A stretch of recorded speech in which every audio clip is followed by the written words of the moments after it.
大家好，今日同大家分享點樣自己做 gnocchi，即係薯仔丸子。咁呢個意大利菜嚟嘅，咁就等於係 pasta 啦，等於好似意粉咁樣用，撈唔同嘅醬汁。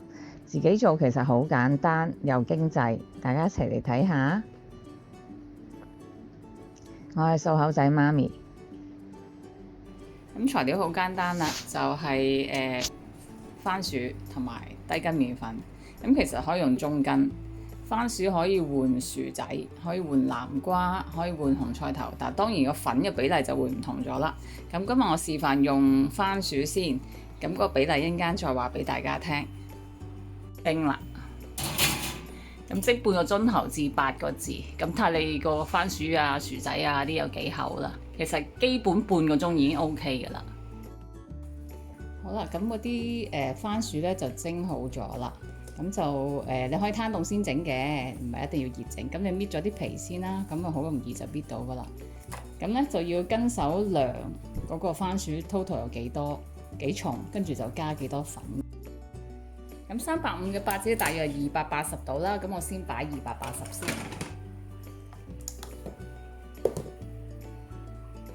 冇呢啲攪拌機或者麵包機咧，咁就要自己揾手搓噶啦。咁就係硬啲番薯，跟住就揾手搓咯。咁我就係要佢嘅攪拌功能，同埋我唔想攪咁耐，因為越攪得耐咧就越黏，同埋個筋太勁有筋性。咁係攪到佢成團，成一個光滑嘅粉團就 OK 啦。咁大約10分鐘到。嗱，依家攪嘅啦。咁如果佢太乾嘅，到最尾佢都好似咁樣散嘅，你就落翻少少水去等佢黏翻住咯。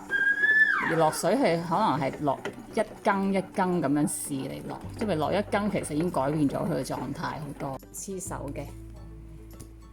咁如果你整完之後，你會好耐先用咧，咁你儲存嗰時就要俾啲粉喺個面頭，等佢唔好黐埋晒一齊啦。咁跟住你就拎一啲出嚟啦。首先就搓成長條形先，跟住 cut 成細細粒，咁大細粒你自己中意啦。通常呢啲 size 啦，咁有啲人冇呢啲板冇呢啲工具嘅，就咁揾隻手咁就咁樣撳一撳，或者揾隻叉撳一撳咁就當一粒噶啦。咁其實佢你會見到個結構就係、其實佢薄嘅，但係形成一粒嘢，好似大大地，但係佢裏邊係薄身，咁變咗咬嗰時係有咬口嘅。咁如果有呢啲工具咧，就可以利用下呢啲工具咁樣啦。咁就有啲花紋就更加靚，同埋可以藏到多啲汁。就一路咁整就整晒佢啦。可以冰住佢食好耐嘅，即係你擺喺冰箱。咁如果新鮮嘅話咧，你就要揾啲粉保護住佢，擺喺個盒度擺雪櫃咧。咁再煮嗰時烚嗰時咧，好快就得噶啦，所以都好方便嘅。咁親子咪做下呢啲咯，慢慢整咁樣，就係咁啦。咁如果你冇呢個板，咁用叉都得嘅。有啲人就咁壓一個，咁嘅形狀就即係叫做有啲坑，等佢藏多啲汁啫。首先整成細細粒啦，跟住硬啦，咁樣就 OK 噶啦。咁佢就唔會話好黐嘅，所以都容易控制。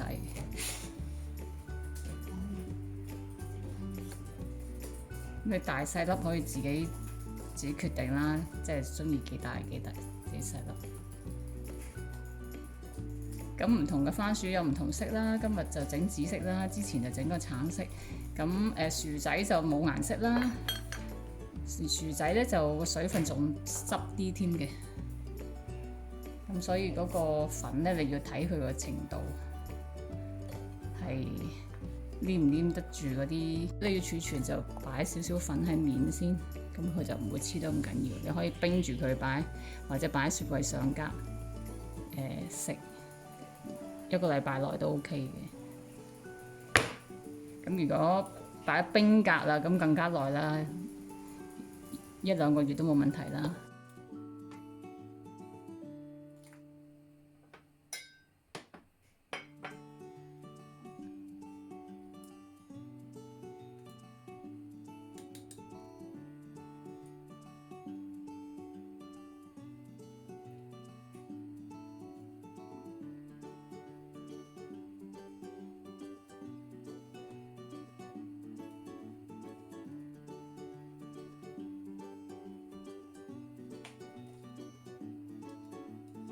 咁又係牛油橄欖油先燒溶佢先，洋葱咯。咁我有啲紅蘿蔔嘅粒我就落埋啦，唔係一定要嘅。其實就係洋葱同蘑菇做我呢個汁已經 OK，但我有就落埋去。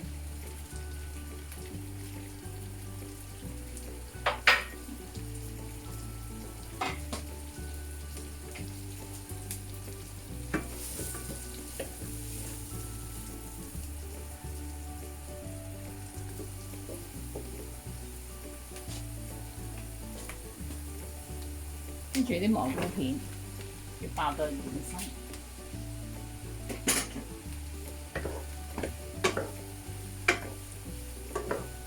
咁佢會索咁好多油。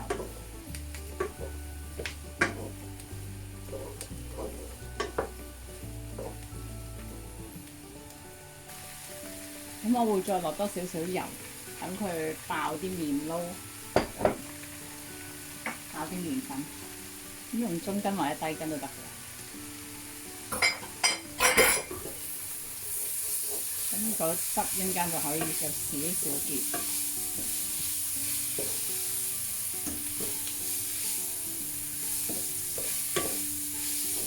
如果你唔想有汁，就咁乾炒嗰啲丸子都好食嘅。咁你可以落奶啦，可以落水啦，可以落上湯。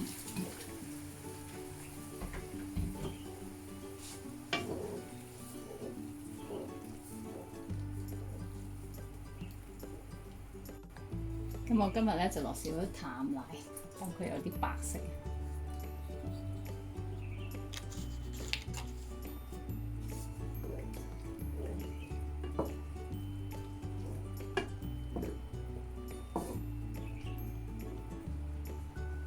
咁就可以落調味啦。你可以落你中意嘅香草啦。咁我呢個咧就係香草鹽啦，即係鹽加香草。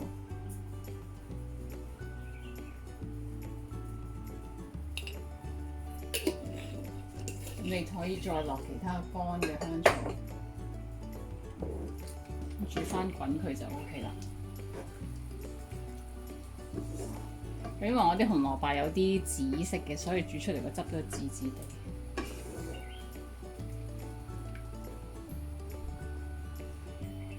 跟住就加你嘅丸子啦，或者 pasta 啦。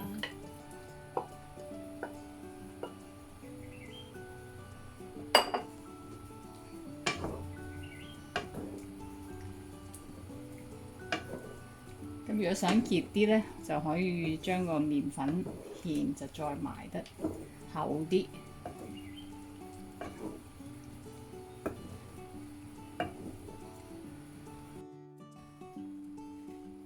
咁臨尾我哋落啲新鮮蘿蔔，等佢有啲綠色。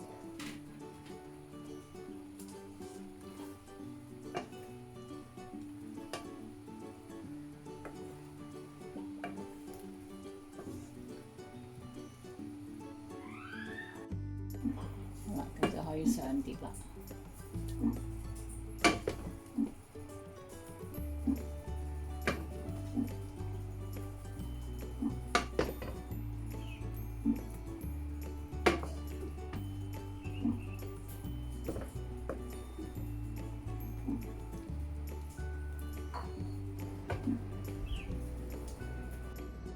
咁如果唔食葱蒜咧，可以將洋葱攞走啦。